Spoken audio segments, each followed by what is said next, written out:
Hi, this is Majinoni, and here is the welcome. It's the end of the world Eve reviews, and since the world is ending tomorrow, supposedly, I thought I'd bang out a few for you guys. We have Cable and X-Force 2, Ultimates 19, Captain America 2, Wolverine and X-Men 22, Ultimate Spider-Man 18, X-Force, FF, Demon Knights, Wonder Woman, and Hulk. Some of them are going to be quick, some of them are going to be short. I'll save you some pain, at least. Okay, let's start off with Wonder Woman. I understand that Brian Azzarello is writing, in some circles, an amazing Wonder Woman. And I acknowledge that there's some parts of the Wonder Woman storyline that I did like when I first got it, they first relaunched, and I quickly lost a lot of interest in it. And I was hoping that with the Orion coming back, they're bringing back the new gods. I thought, for sure, let's give it another chance. I'll probably like it. No, not at all. I found, while the art, I think, might work for some of the issues of Wonder Woman, I don't think it really worked well with Orion. He kind of just looked kind of plain. I mean, and not in the sense of the relaunch. I mean, sorry, yeah, since a costume update, he just didn't look interesting, I guess you can say. The story also wasn't even, it never really drew me in. And that was the one thing, is when you're doing something like a big event, or at least introducing new characters, or should say reintroducing them, you would think that you want to make this thing as user-friendly as possible for somebody who hasn't bought any of the first 14 issues. And I didn't feel that way at all. It's in the middle of a story, which is fine, but, what would have been nice is, like something like, hey, guys, just so you know, this is what's going on, and this is why you should buy it text. Kind of like what Marvel does. Not interested. Okay, Indestructible Hulk number 2. Now, I am still on board with this issue, but I have problems with it. Now, this is the issue where we have Iron Man facing off against the Hulk.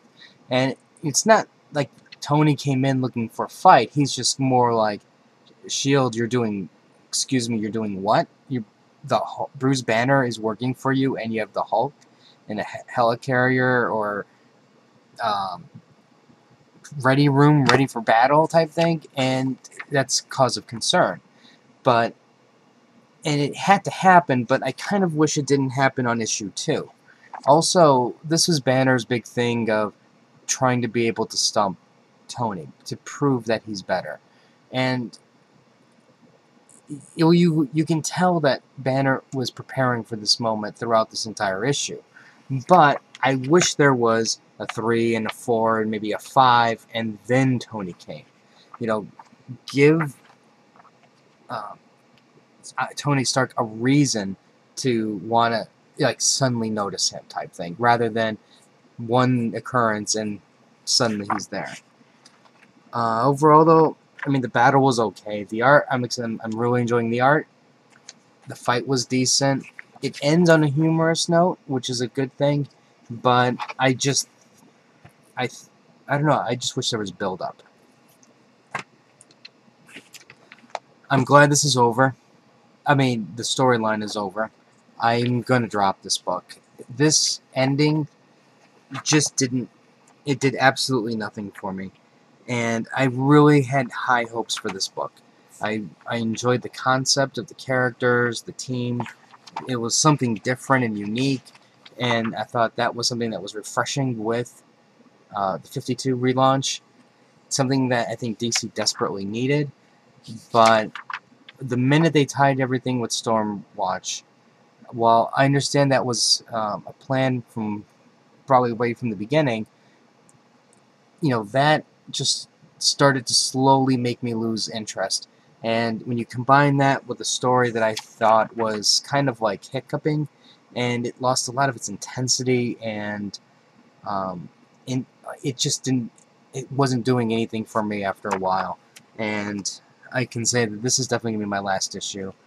I don't know if I'll ever come back to it though, because it's there really isn't a reason for me to come back.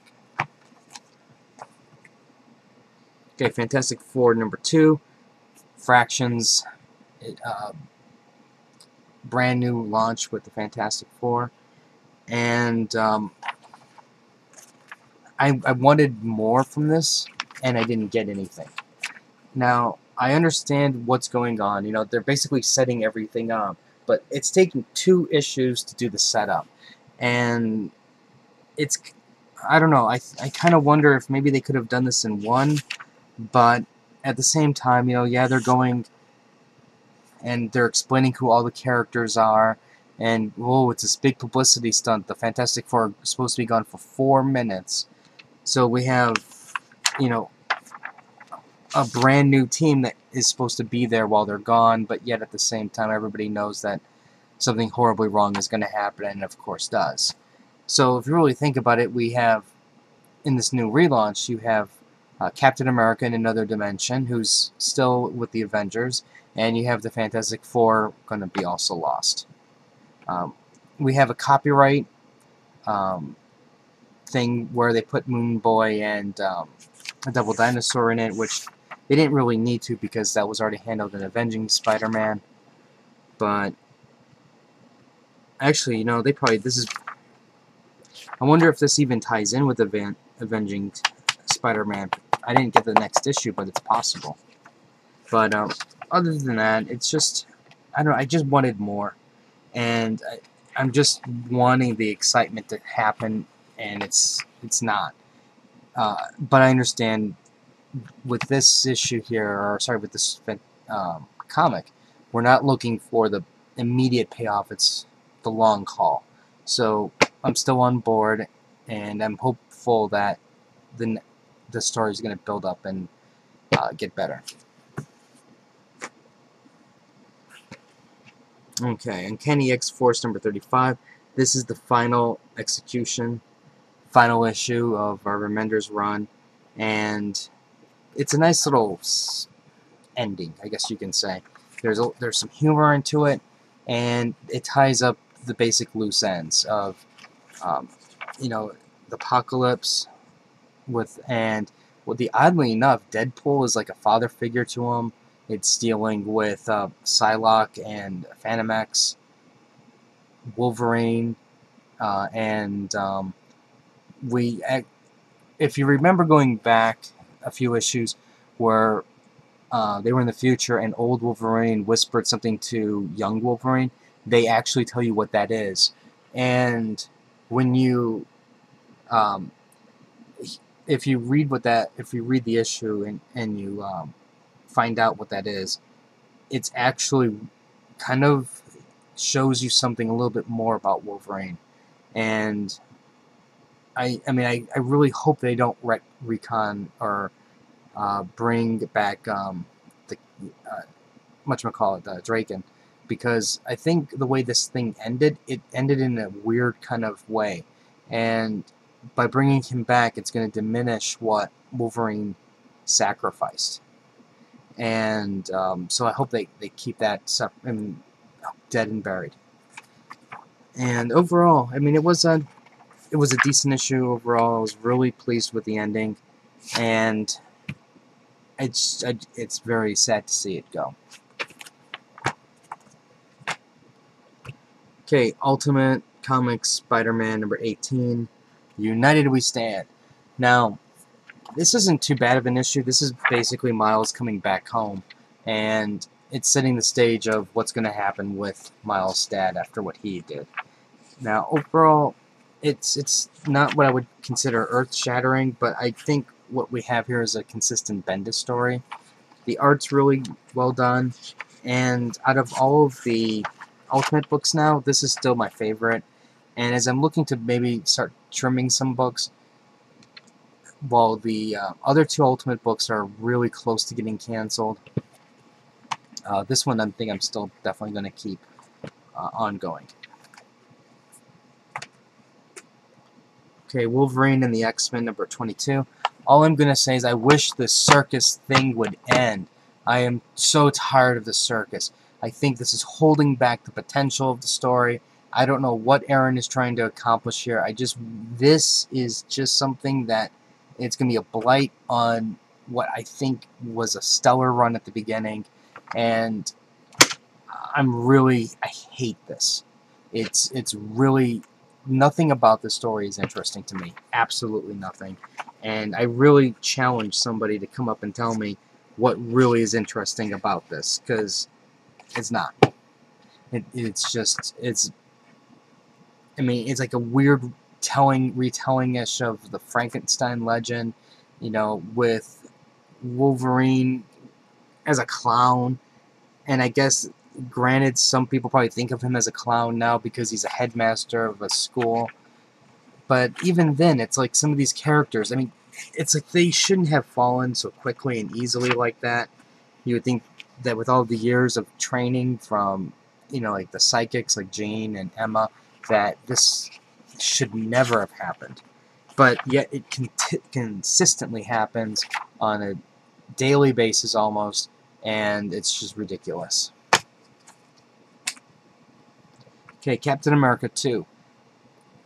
Now, they're in this dimension, and this dimension is totally whacked out in the sense of there's no sense of time, there's gravity's changes, the sun doesn't rise and set in the same place all the time, storms come and go without explanation, and it's 1 year later. So basically we have the kid who's grown up a little bit, and now we can at least have him mobile, which was the important part. Now, overall, I mean, it's an interesting read, especially when we go into Cap's past, but I think the problem here is I'm like going, you know, I want Cap fighting supervillains. I don't want to see Cap wondering where he's going to get food to eat. And I just have to trust that Remender has a plan. I mean, we do get, finally, towards the end, we get some stuff going on. We see one of the main villains of the story, and we're nowhere near, though, a possible conclusion. So, I am kind of worried about where this is going to go. But it's Remender. Remender does do some fantastic work. I just hope that this isn't one of those stories that, you know, where it's like a hit and miss for him, where, you know, he hit 4 out of the park, so one's going to fall. But at least for right now, I'm on board. It's just, I don't know. When I think of Captain America in a relaunch, I don't think of Captain America in an alternate dimension. I think of Captain America, you know, on the streets fighting, you know, major supervillains. And I guess that's what's weird.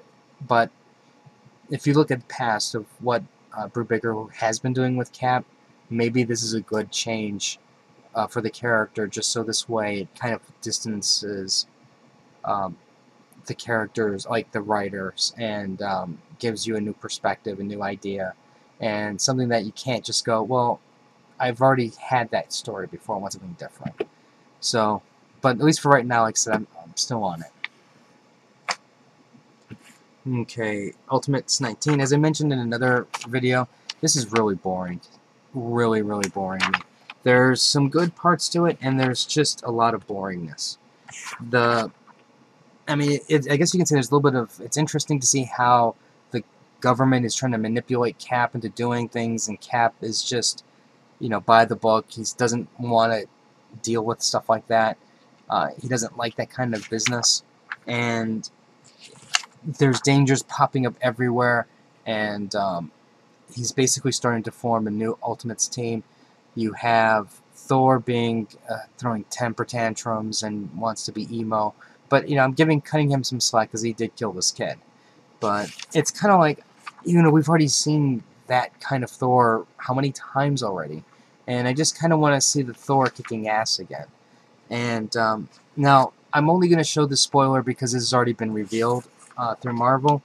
But at the very, very end, what we have here is Nick Fury, and this is the Scorpio Nick Fury. Now, to me, this just looks like they looked at Secret Avengers, they saw the robot Nick Fury, or the life model decoy Nick Fury, who thought he was really Nick Fury, and they're redoing that storyline again, but they're doing it in the Ultimates line. And I'm like going, why did you have to do that? You know, I look at it this way. Hydra's done, right? That story's long done, it's finished. So why don't you go take this book into a brand new direction? If you want to have a new Ultimate team, that's great. It needs new members, it needs new blood, and take it in that direction. Show us new villains, show us new heroes, show us new concepts. Don't revisit Secret Avengers. And I don't care if this is a real Nick Fury or if this is a fake Nick Fury. I don't care who he is. My thought is, I've seen the story, and I don't want to see an ultimate version of the story. So that's why I am like very, very, very close to just dropping it. I probably won't know until I go to the comic book store. I'm going to look at my stack, and if the stack is too big, gone. Okay, Cable and X-Force. Now, this is my problem with Cable and X-Force. And it didn't take me until recently, until I figured it out that, wait a second. How many times has Cable died and come back? And yet, here we are again, starting off with this familiar theme of Cable's gonna die. But he just came back, but he's gonna die again. But just for a different reason. And we all know that Marvel's gonna cure him, and he'll be fine. And then what are we going to do? We're just going to wait until sales start slipping, where he's going to get critically sick again, and he's going to die, you know, leading up to this big event story. And we wait 6 months, and then they bring him back with some other ailment. You know, maybe he might have a bad kidney next time, and it's going to be this cybernetic kidney that can't be removed, and it's eating him up from the inside. Or maybe he's got an ingrown toenail that's causing problems every time he walks, and he's gonna die because of it. It's like, please, this is called Marvel now. I want Cable without the ailments. I want Cable who's kicking ass. I want Cable not even taking names, because he's too busy kicking ass. I don't want him going, I can't really go out and fight right now because my head hurts and I'm getting surgery. I don't want that. This is now. Marvel now, not Marvel. I have seen this story already. And it's really, really annoying. I don't appreciate that whatsoever. And I think that is severely now hampering my enjoyment for this book. Severely. And if they don't settle this thing soon, I'm definitely off of it. Because I got too much other stuff that I want to read. And I don't want to read you know, General Hospital, X-Force. Anyways, that's my reviews. And I know I said some harsh things, but it's the end of the world. So, it's okay, I can say that. No feelings will be hurt after the 21st. Anyways, if you have any comments or questions, let me know. Rate the video up or down. Like the Facebook link. My goodness, I'm forgetting to give you guys a book, aren't I? You guys should warn me. Forget books. Watch the Facebook link, because the Facebook link will have more comics. And if you're still reading this book, sorry, God damn it. If you're still watching this video, go to Crunchyroll and start watching an anime called Blast of Tempest. Phenomenal. Phenomenal story. Anyways, more until later. Until next time.